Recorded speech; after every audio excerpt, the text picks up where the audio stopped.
Shkatrimi i materialit zgjedhor përbën një detyrim ligjor për Komisionin Shëndëror të Zgjedhjeve. Zakonisht në këtë proces përfshihen pletvotime, formularet e rezultateve, listat e votuesve, si dhe materiale të tjera, përfshirë ato me karakter administrativ.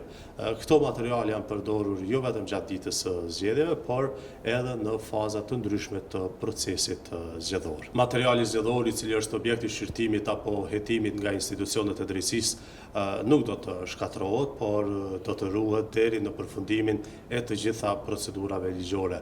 Gjithashtu edhe një pjesë tjetër e materialit zgjedhor do të ruhet nga KQZ dhe kjo bëhet për qëllime të trajnimit të stafit i cili do të angazhohet në proceset e ardhshme zgjedhore.